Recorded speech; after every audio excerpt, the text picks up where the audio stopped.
नमस्कार, स्वागत है आपका। एफएम न्यूज देख रहे हैं आप और मैं हूं आपके साथ लता। बुलेटिन की शुरुआत करेंगे खास खबर के साथ, जहां प्रधानमंत्री नरेंद्र मोदी ने हैदराबाद में बीजेपी कार्यकर्ताओं की एक रैली को संबोधित करते हुए उत्तर प्रदेश के सीएम योगी आदित्यनाथ की जमकर तारीफ की है।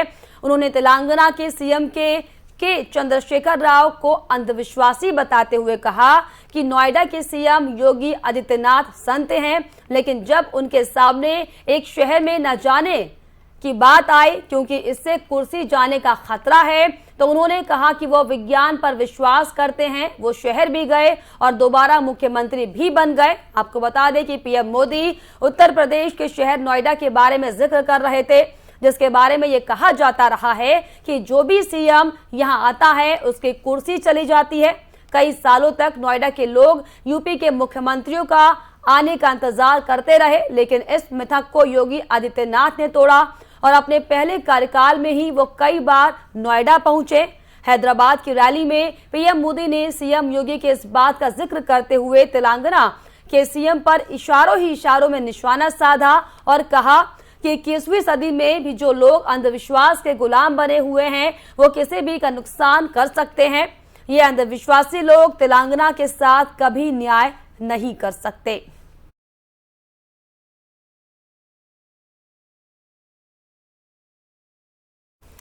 पश्चिम बंगाल में ममता बनर्जी सरकार और राज्यपाल जगदीप धनखड़ के बीच एक बार फिर से ठन सकती है। दरअसल आज बंगाल कैबिनेट ने फैसला लिया है कि अब राज्य संचालित यूनिवर्सिटीज की चांसलर मुख्यमंत्री होंगी, न कि राज्यपाल। इससे संबंधित बिल को जल्द ही विधानसभा में पेश किया जाएगा। पश्चिम बंगाल के शिक्षा मंत्री ब्राज वासु ने बैठक में कहा कि मुख्यमंत्री को राज्य द्वारा संचालित विश्वविद्यालयों का कुलाधिपति बनाने वाले विधेयक को बंगाल मंत्रिमंडल ने मंजूरी दे दी है। इस प्रस्ताव को जल्द ही विधानसभा में एक विधेयक के रूप में पेश किया जाएगा। अब तक राज्यपाल ही स्टेट यूनिवर्सिटीज के चांसलर होते हैं। बंगाल में राज्यपाल दफ्तर और ममता सरकार के बीच विवाद अक्सर सुर्खियों में रहता है। राज्यपाल जगदीप धनखड़ लगातार राज्य सरकार पर कानून व्यवस्था पर सवाल उठाते रहे हैं और आज ही पश्चिम बंगाल विधानसभा अध्यक्ष विमान बनर्जी ने हावड़ा नगर निगम के विभाजन संबंधी विधेयक को मंजूरी नहीं देने को लेकर राज्यपाल जगदीप धनखड़ की आलोचना की है। उन्होंने राजभवन पर इसे अटकाने का आरोप लगाया। वहीं बल्ली नगर पालिका को एचएमसी के अधिकार क्षेत्र से अलग करने के प्रस्ताव वाले हावड़ा नगर निगम संशोधन विधेयक 2021 को पिछले साल राज्य विधानसभा द्वारा पारित किया गया था। राज्यपाल जगदीप धनखड़ ने हालांकि अभी तक विधेयक पर अपनी सहमति नहीं दी है। उन्होंने राज्य सरकार से इस संबंध में और जानकारी की मांग की है।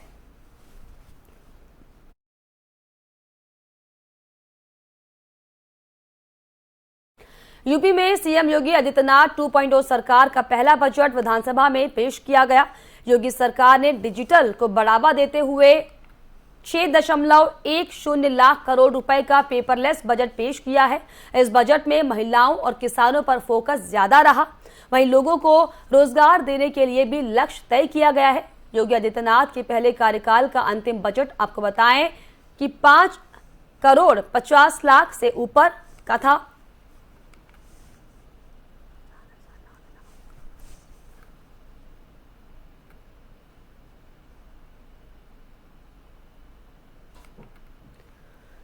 तो चलिए अब ग्राफिक्स के जरिए दरअसल आपको ये बताने की कोशिश करते हैं कि यूपी सरकार के बजट में क्या कुछ अहम था।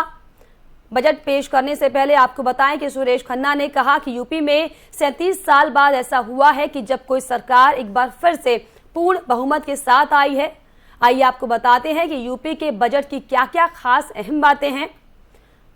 3 जून को इन्वेस्टर्स समिट में 75,000 करोड़ से ज्यादा का निवेश होगा। इसके अलावा प्रदेश में 34,000 से ज्यादा राजकीय नलकूपों और 252 लघु नहरों द्वारा कृषकों का मुफ्त सिंचाई सुविधा उपलब्ध कराई जा रही है। मुख्यमंत्री लघु सिंचाई योजना हेतु 1,000 करोड़ इसको लेकर फैसला किया गया।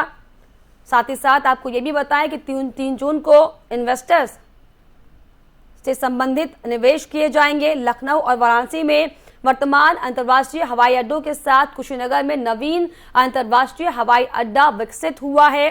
इसके अलावा जेवर में नोएडा ग्रीन फील्ड अंतर्राष्ट्रीय हवाई अड्डा और अयोध्या में मर्यादा पुरुषोत्तम श्री राम अंतर्राष्ट्रीय हवाई अड्डे के साथ यूपी 5 अंतर्राष्ट्रीय एयरपोर्ट वाला देश का पहला प्रदेश बन जाएगा।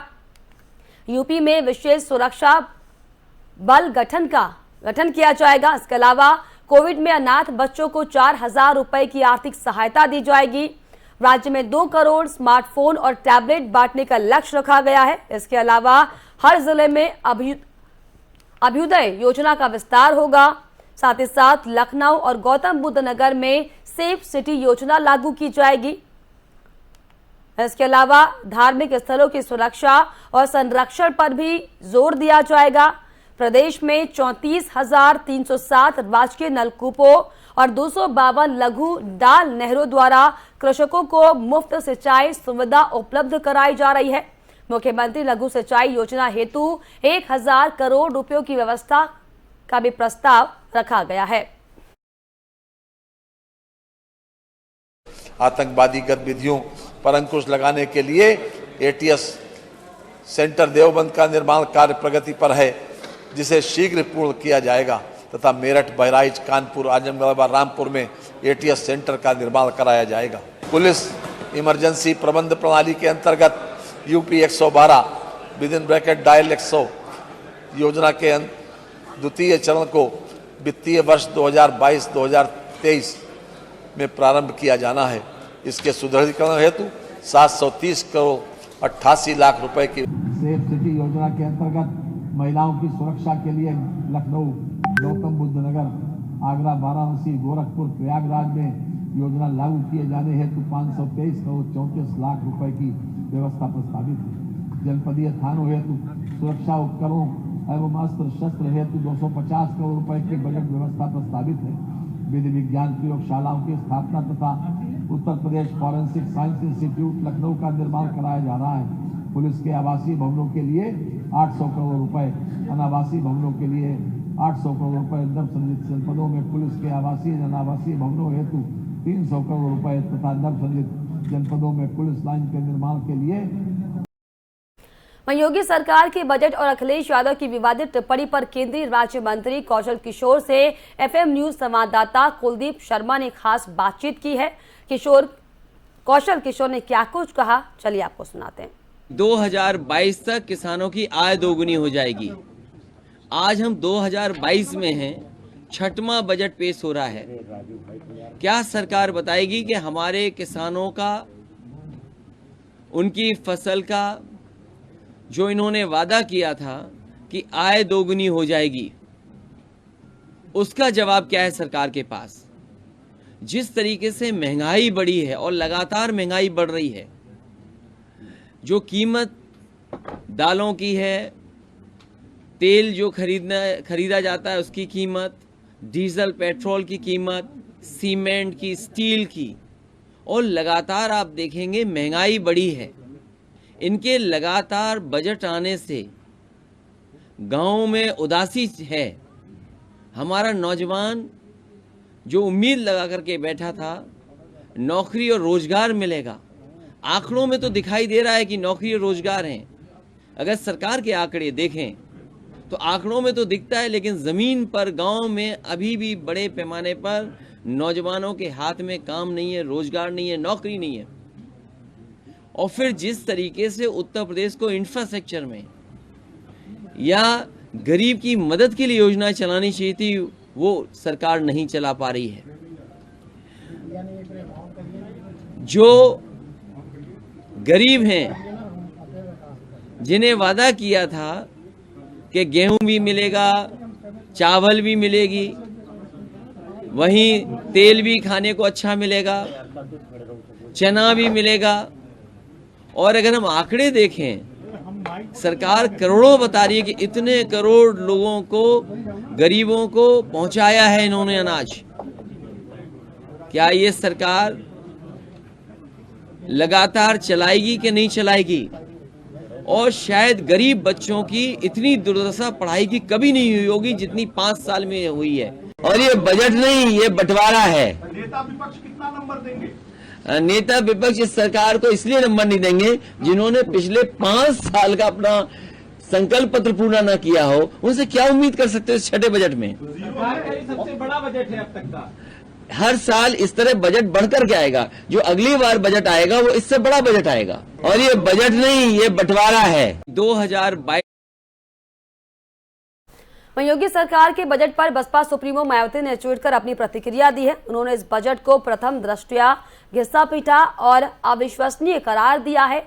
मायावती ने कहा कि ये बजट गरीबी बेरोजगारी से जूझती जनता के लिए किसी अंधे कुएं जैसा है। उन्होंने बीजेपी सरकार से सवाल किया है कि डबल इंजन की सरकार द्वारा जो बुनियादी काम प्राथमिकता पर किए जाने चाहिए वो कहां गए। जनता की आंखों में धूल झोंकने का खेल आखिर कब तक चलेगा। इसके अलावा मायावती ने ट्वीट में अपनी बात कही। उन्होंने लिखा कि यूपी सरकार का बजट प्रथम दृष्टया वही घिसा-पिटा और अविश्वसनीय और जनता को धोखा देने वाला है।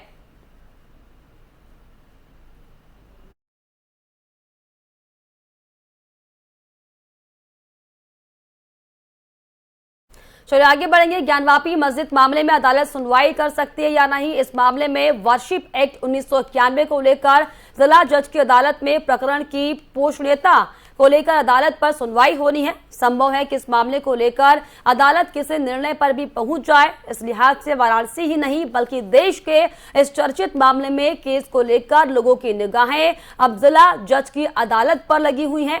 वहीं 1.5 घंटे तक सुनवाई के बाद आपको बताएं कि ज्ञानवापी केस में गुरुवार की सुनवाई 4 बजे खत्म हुई है। वहीं जिला जज की अदालत ने अब इस मामले में 30 मई यानी कि सोमवार को अगली सुनवाई की तारीख मुकर्रर की है।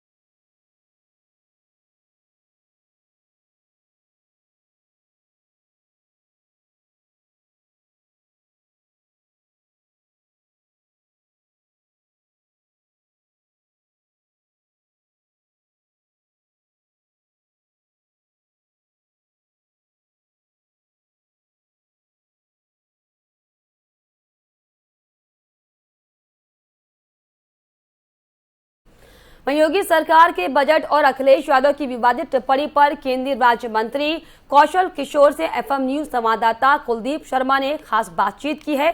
कौशल किशोर ने क्या कुछ कहा, चलिए आपको सुनाते हैं।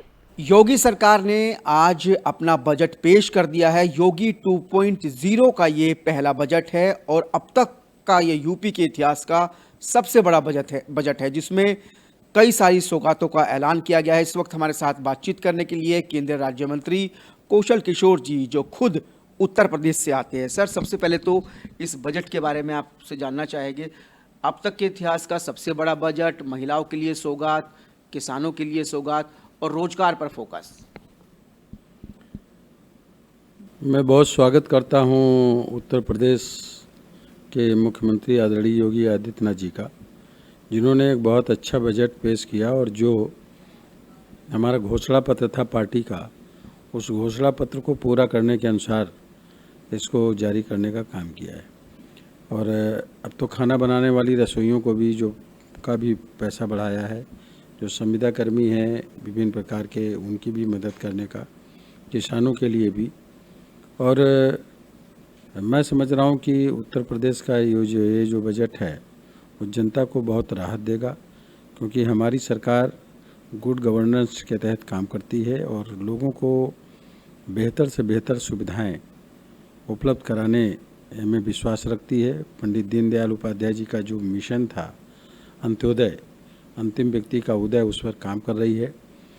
इसके साथ में डॉक्टर अंबेडकर का भी मिशन और जो डॉक्टर राम मनोहर लोहिया जी का मिशन, जो 4 बार सरकार रही समाजवादी पार्टी की और 4 बार रही बीएसपी की, उन्होंने न डॉक्टर अंबेडकर का मिशन पूरा किया और न लोहिया जी का मिशन पूरा किया। उनका भी मिशन यानी अंतिम व्यक्ति के चेहरे पे मुस्कान और शोषण विहीन जात विहीन समाज की स्थापना के लिए भारतीय जनता पार्टी काम कर रही है। और मैं समझ रहा हूँ कि ये अब तक के सबसे अच्छा और बेहतरीन बजट है। सर, कल आपने देखा विधानसभा में किस तरीके से उत्तर प्रदेश के डिप्टी सीएम को लेकर आपत्तिजनक टिप्पणी जो है वो अखिलेश यादव ने विधानसभा के भीतर की। अखिलेश यादव जी अमर्यादित भाषा का चुनाव के पीरियड में भी प्रयोग कर रहे थे। कहीं पुलिस को है, पुलिस उनका एक विधायक पुलिस क्षेत्राधिकारी की खोपड़ी अपने खोपड़ी से पकड़ के लड़ाता है। इस तरीके के तमाम और उनकी पार्टी के तमाम जगह कई लोग मारपीट, गंदी गालियां देना, बदतमीजी करना ऐसा कर रहे थे कि जैसे सरकार तो गिनती बाद में होगी लेकिन गिनती के पहले ही मुख्यमंत्री बनकर के बैठ जाएंगे। ये तो प्रदेश की जनता समझ गई और निर्णय लिया कि निश्चित तरीके से गुंडागर्दी की सरकार आ जाएगी, लोग गुंडागर्दी करेंगे और माफियागिरी करेंगे। इसलिए जनता ने नकारा और फिर से बीजेपी को जो काम किया था, काम के बदले वोट देने का काम जो है बीजेपी को किया और फिर से आदरणीय योगी आदित्यनाथ जी मुख्यमंत्री बने। बिल्कुल, ये थे हमारे साथ कौशल किशोर जी जो यूपी सरकार के बजट को लेकर ये कहते हुए कि ये बजट कहीं ना कहीं आम लोगों को राहत देगा, और वहीं अखिलेश यादव के जिस तरीके से विधानसभा में बोल बिगड़े हैं उसको करारा जवाब भारतीय जनता पार्टी की तरफ से देते हुए। कैमरामैन दीपक के साथ कुलदीप शर्मा, FM न्यूज़, दिल्ली। इन दिनों वाराणसी की ज्ञानवापी मस्जिद के साथ ही भगवान श्री कृष्ण की नगरी मथुरा की शाही मस्जिद बेहद चर्चा में है। इस शाही मस्जिद को श्री कृष्ण जन्मभूमि से अलग करने की मांग हो रही है। इसके साथ ही शाही मस्जिद ईदगाह के लाउडस्पीकर बंद कराने की मांग भी जोर पकड़ रही है। मथुरा में श्री कृष्ण जन्मस्थान मामले में शाही मस्जिद ईदगाह हटाने की मांग को लेकर लखनऊ निवासी अधिवक्ता रंजना अग्निहोत्री के वाद पर गुरुवार को सुनवाई थी। अदालत ने इस मामले में आज वाद दर्ज कर लिया है। इसके बाद शाही मस्जिद ईदगाह कमेटी ने याचिका से संबंधित एक प्रति मांगी जो उन्हें उपलब्ध कराई गई है और अब अगली सुनवाई 1 जुलाई को की जाएगी।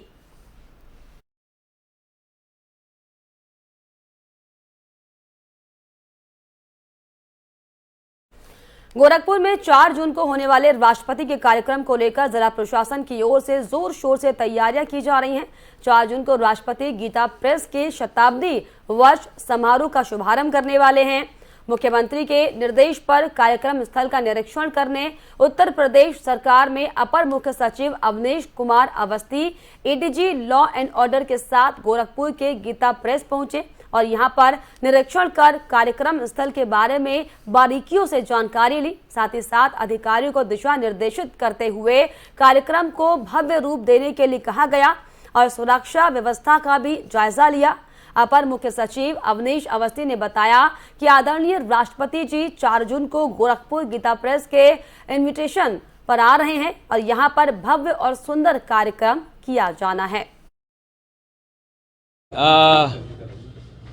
आदरणीय राष्ट्रपति जी 4 जून को गीता प्रेस में आप लोगों के गीता प्रेस की तरफ से इनविटेशन पर आ रहे हैं। यहाँ पर एक बहुत भव्य और सुंदर कार्यक्रम होना है। माननीय मुख्यमंत्री जी ने उस कार्यक्रम की तैयारी में मुझे प्रमुख सचिव पर्यटन को और एडीजी लॉ एंड ऑर्डर साहब को भेजा है। हम लोग अभी मगहर से आए हैं और यहाँ अब गीता प्रेस आकर फिर गोरक्षनाथ मंदिर जाएंगे। गीता प्रेस तो बहुत खूबसूरत जगह है, हमारी अपनी भी बहुत सारी यहाँ से यादें जुड़ी हैं। ये एक ऐसा स्तंभ है जिसका कि कोई सानी नहीं है पूरे विश्व में, और आज पुनः इस जगह को देखकर मुझे अच्छा लगा है। यहाँ की तैयारियों का हम लोग जायज़ा ले रहे हैं। आप लोग स्वयं सक्षम हैं, मजबूत और अच्छा कार्यक्रम करेंगे। एक चुनिंदा ऑडियंस भी यहाँ रहेगी, एक भव्य कार्यक्रम यहाँ होगा और राष्ट्रपति जी की अगवानी के लिए हम लोग तैयारी के लिए यहाँ पर सभी चीज़ देखने आए हैं। सर एक दिन रहेंगे राष्ट्रपति जी पूरे रात दिन, तो उसके लिए कितनी सुरक्षा व्यवस्था कैसे की जाएगी? सुरक्षा व्यवस्था होती है, उसके मानक तय होते हैं। हम पूरी मानक के हिसाब से सुरक्षा व्यवस्था सुनिश्चित कराएंगे और उसकी तैयारी अभी से ही शुरू की जा चुकी है और उसी का आकलन और जो तैयारियां देखने के लिए सभी अधिकारी यहाँ आए हैं और हम लोग इस कार्यक्रम को पूरी तरीके से सकुशल संपन्न कराएंगे। ये भी सुनिश्चित कराएंगे कि आम जनता को या ट्रैफिक को और एम्बुलेंस इत्यादि के मूवमेंट में किसी तरह की कोई समस्या ना आए, आम जन को कोई कठिनाई न हो। साथ ही साथ योगी सरकार के बजट को बीजेपी के वरिष्ठ नेता और सांसद जगदम्बिका पाल ने यूपी के विकास और उम्मीदों के बजट बताया है। साथ ही साथ उन्होंने अखिलेश यादव की विवादित टिप्पणी पर पलटवार किया। जगदम्बिका पाल ने साफ तौर पर निशाना साधते हुए अखिलेश यादव पर जमकर हमला बोला है। बीजेपी के वरिष्ठ नेता और सांसद जगदम्बिका पाल जी है हमारे साथ बातचीत करने के लिए। सर, योगी सरकार ने आज अपना बजट पेश किया है। योगी 2.0 का यह बजट है, बहुत सबसे बड़ा बजट है अभी तक इतिहास का, और बहुत सारी सौगातें जो है इस बजट में दी गई है। किस तरीके से देख रहे हैं इस बजट? आज उत्तर प्रदेश का बजट योगी आदित्यनाथ जी ने प्रस्तुत किया है। अपने आप में वो विकास के लिए एक समावेशी बजट है, स्वागत योग्य बजट है, और जनता ने जो 2/3 बहुमत से जिन आकांक्षाओं से और अपेक्षाओं से उनको फिर से प्रचंड बहुमत देकर के सरकार में लाने का काम किया, उनकी आकांक्षाओं को, उनकी आशाओं को, उनकी भावनाओं को पूरा करने वाला बजट है। पहली बार किसी बजट में 300 करोड़ रुपए का प्राविधान स्ट्रीट वेंडर्स के चिल्ड्रंस के लिए हुआ है। तो शायद अभी तक की सरकारों ने कभी नहीं सोचा कि जो रेडी पटरी पे काम करते हैं उनके बच्चों की पढ़ाई का क्या भविष्य होगा, और ये नहीं कभी कल्पना करते थे कि जो पुराने साधु संत पुजारी हो गए, ओल्ड एज में उनका कैसे गुजारा बसारा हो, उसके लिए उन्होंने 1 करोड़ का प्रावधान किया। आपको याद होगा 2017 के पहले श्री अमित शाह जी ने जब चुनाव घोषणा पत्र जारी किया था, उन्होंने कहा था ये हमारा संकल्प पत्र होगा, और अगर हमारी सरकार आएगी तो हम पहली कैबिनेट में 1 लाख तक का कर्जा उत्तर प्रदेश के किसानों का माफ़ करेंगे। उन्होंने 86 लाख किसानों का 26,000 करोड़ कर्जा बिना टैक्स लगाए हमारी सरकार ने माफ़ किया। उसका नतीजा है कि 2/3 बहुमत मिला। आज हमने प्रॉमिस किया था हम 1 करोड़ टैबलेट और स्मार्टफोन बांट रहे हैं, हम वीमेन एम्पावरमेंट कर रहे हैं, हम नौजवानों को सशक्तिकरण कर रहे हैं, पूरी दुनिया की नॉलेज लाइब्रेरी उनके हाथों में होगी। तो इस तरह से स्वाभाविक है कि ये बजट उत्तर प्रदेश के लिए विकासोन्मुखी बजट होगा, उत्तर प्रदेश की हमारे घोषणाओं को पूरा करने वाला बजट होगा। लेकिन अखिलेश यादव कह रहे हैं कि ये बजट तो आंकड़ों का बजट है। हालांकि इस बजट में इस बार सरकार ने रोजगार पर भी फोकस किया है, लेकिन अखिलेश कह रहे हैं कि रोजगार तो सिर्फ आंकड़ों में बढ़ रहे हैं। देखिए, रोजगार बढ़ रहे हैं। इस कोविड के पिछले 2 वर्षों के दौरान भी अभी सदन में मुख्यमंत्री ने कहा कि 3 लाख करोड़ का निवेश यूपी में आया है, और फिर 10 जून को एक ग्राउंड ब्रेकिंग सेरेमनी होने जा रही है, जिसमें आप देखेंगे कि आज most favourite destination ease of doing business UP बन रहा है। तो स्वाभाविक है, विपक्ष में है, उनका काम है आलोचना करना, और अगर उनकी आंखों पे चश्मा चढ़ा हुआ है तो कहाँ उनको दिखाई पड़े। आलोचना कर रहे हैं, बिल्कुल ठीक बात है, लेकिन आलोचना के साथ साथ वो भाषा की मर्यादा भी जो है उसको उल्लंघ रहे हैं। कल आपने उनकी टिप्पणी देखी होगी जो उन्होंने डिप्टी सीएम केशव प्रसाद मौर्य को लेकर की, उनके पिताजी को लेकर सीधी उन्होंने टिप्पणी की। अब वो मुख्यमंत्री रहे हैं, विपक्ष में आज उनको नेता बनने का मौका मिला है, इसके पहले मेंबर ऑफ पार्लियामेंट रहे हैं। अब उन्हें अपनी भाषा की मर्यादा का ख्याल रखना चाहिए। जब वो बोल रहे थे, संपूर्ण सत्ता पक्ष ने उनको सुना, उन्होंने इतने तीखे हमले किए, फिर भी किसी ने उनको अमर्यादित भाषा या हस्तक्षेप नहीं किया। तो वो कम से कम नेता विपक्ष हैं, उनको धैर्यपूर्वक सुनना चाहिए था, और धैर्यपूर्वक कम से कम इस तरह की अमर्यादित टिप्पणी उनके पिता पर आप आलोचना सरकार की करते हैं, नीतियों की करते हैं, कि किसी उप मुख्यमंत्री के पिता की बात करेंगे आप। तो मुझे लगता है उन्होंने उस पद को भी शर्मसार किया नेता प्रतिपक्ष की। सर, राज्यसभा चुनाव के लिए नामांकन शुरू हो गया है। उत्तर प्रदेश में 11 सीटें खाली हो गई है राज्यसभा के लिए। सबको इंतज़ार है बीजेपी के चेहरों का, उनका जो राज्यसभा में जाएगी। सीटें खाली हुई हैं। आज राज्यसभा में हमारी नीतियां हैं, जनता का जनादेश है कि हम 100 से ऊपर राज्यसभा में हमारी सीटें हो गई, और यहाँ भी उम्मीद है कि 11 सीटें हैं तो कम से कम हम 9 सीट यहाँ पाएंगे। अच्छा सर, किस तरीके के उम्मीदवार जाएंगे इस बार बीजेपी की तरफ से राज्यसभा में? हमारा केंद्रीय नेतृत्व तय करेगा। तो ये थे मेरे साथ जगदम्बिका पाल जी, जो अखिलेश यादव ने जो योगी सरकार पर हमला किया है, केशव प्रसाद मौर्य को लेकर जो टिप्पणी की है उसको लेकर वो कहते हुए कि उन्होंने आज सभी को शर्मिंदा किया है, और साथ में जो बजट आज योगी सरकार की तरफ से पेश किया गया है, उस बजट को ये उत्तर प्रदेश के विकास का बजट बता रहे हैं। कैमरामैन दीपक के साथ कुलदीप शर्मा, FM न्यूज़, दिल्ली। देश में आए दिन हो रहे सड़क हादसों के चलते कई लोग अपनी जान गंवा बैठ रहे हैं। बीती रात गाजियाबाद के थाना मसूर इलाके में स्थित मेरठ एक्सप्रेसवे पर एक भीषण सड़क हादसा हुआ।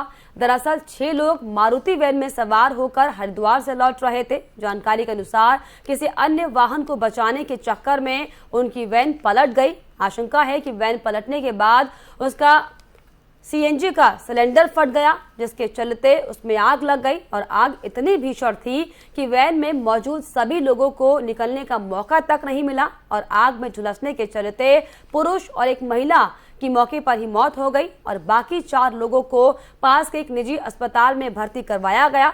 घायलों को अस्पताल में भर्ती कराकर पुलिस फिलहाल आगे की कार्रवाई में जुटी हुई है। ये लगभग 3:45-4 के आसपास दिल्ली मेरठ एक्सप्रेसवे पे एक एक्सीडेंट हुआ है। इसमें एक मारुति ओमनी वैन थी जो कि पलट गई और उसमें आग लग गई है। 2 लोगों की इसमें मौके पर मृत्यु हो गई थी और इसमें कुल 6 लोग थे। बाकी जो 4 लोग हैं उनको कोलंबिया अस्पताल भिजवाया गया है, वहाँ उनका इलाज चल रहा है। जो अभी तक की जानकारी आई है कि उसमें 3 लोगों को चोटें हैं, एक व्यक्ति बिल्कुल ठीक है और ये सभी अभी तक जो जानकारी है ये व्यक्ति हरिद्वार से थे और बाकी जानकारी एक बार घायलों से बात कर ली जाएगी, फिर आपके साथ शेयर कर दी जाएगी। प्रथम दृष्टया क्या कारण नजर आ रहा है जो घटना की वजह बताया जा रहा है? देखिए, इसकी जो एक्सप्रेसवे पे कैमरे लगे हैं, हम एक बार उनकी जांच करा लेंगे। वो फुटेज हमारे पास आने वाली है, तब हम प्रामाणिक रूप से कह पाएंगे। प्रथम दृष्टया जो बात सुनने में आ रही है कि एक वाहन को बचाने के चक्कर में इन्होंने गाड़ी मोड़ी थी और जिसके चलते गाड़ी पलट गई। लेकिन एक बार फुटेज देखकर हम पुष्टि कर पाएंगे क्या था। कितने लोग थे इस गाड़ी के अंदर, कितने घायल हैं और कितना? इस गाड़ी में कुल 6 लोग थे, जिनमें से 2 लोगों की मृत्यु हो गई है मौके पर। जो बाकी 4 लोग हैं उनमें से 3 इंजर्ड हैं, एक ठीक है और ये 4 लोग कोलंबिया अस्पताल में भिजवाए गए हैं। कोई महिला की मौत हुई है सर? जी हाँ, प्रथम दृष्टया जो बताया जा रहा है कि इसमें एक पुरुष और एक महिला की मृत्यु हुई है।